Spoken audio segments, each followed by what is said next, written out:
une chose, c'est que pour moi, il dit la vérité, Pochettino. Aujourd'hui, Guardiola, bien sûr que l'entraîneur qui a gagné la dernière Ligue des Champions, mais non, l'entraîneur qui a gagné la dernière Ligue des Champions est un excellent entraîneur. Je ne vais pas te dire que Klopp est un tocard, que Zidane, qui l'a gagné aussi 3 fois, est un tocard aussi.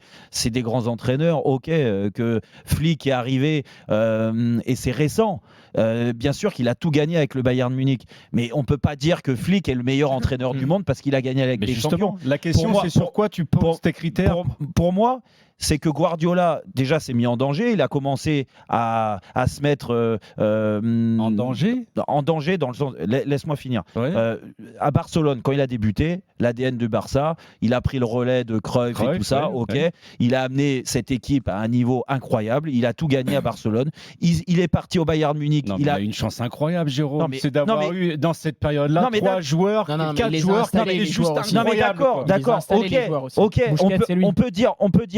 Manu, ok. Ces gars ont gagné la Champions League après qu'ils soient partis, oui, mais sauf que les joueurs qu'il a installés. Luis Enrique, il est arrivé, il l'a remplacé, il a gagné la Champions League. Écoute Jérôme jusqu'au bout, peut-être que tu vas être d'accord. Sauf que tu peux dire, en effet, que c'est ceux qui sont arrivés après Guardiola à Barcelone ont profité du travail de Guardiola, comme lui a profité de l'ADN de ce club aussi, avec les joueurs que tu viens de mettre en avant. Il a fait exploser les budgets au niveau transfert. Oui, mais peu importe. Au Bayern, il est arrivé avec une stratégie parce qu'il a ce profil, il a ces équipes qui veulent jouer. Du moins, il veut les forcer à jouer comme lui, sans le football.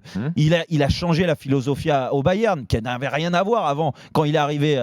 Alors même on lui reprochait. Les joueurs étaient contents quand il est parti, justement. Ouais, content. Ça, c'est le cas de beaucoup d'entraîneurs. À l'arrivée, ils sont quand même éclatés sur le terrain. Quand tu as énormément de possession et que tu crées beaucoup d'occasions, je pense que les joueurs, ils peuvent critiquer quand il est parti, mais ils se sont éclatés. Il est arrivé à City, ok, des moyens incroyables mis à sa disposition. Ok, il a recruté beaucoup de joueurs. Des fois, il s'est même planté. Mais ce qu'on peut pas, et c'est pour ça que moi, c'est le meilleur, c'est que c'est le 3e club de suite qu'il a, après Barcelone, après le Bayern, après Manchester City. Club où il est absent en Ligue des Champions, excuse-moi. Oui, d'accord, mais sauf que il a Ligue des Champions alors qu'il a toujours les plus gros budgets à sa disposition. Mais sauf que pour moi, un entraîneur, c'est aussi ce qu'il amène, ce qu'il met dans la tête des joueurs. Comment il progresser aussi. Les joueurs qui fait progresser, ce qui leur amène, le profil de jeu qu'il veut mettre en place, et à chaque fois, il y arrive. Et ça dure. T'imagines la remise en question qu'il doit avoir, même à Manchester City. L'année dernière, tout le monde disait Manchester City, c'est la fin. Le règne de Liverpool. Et cette année, bam, il écrase tout en Première Ligue.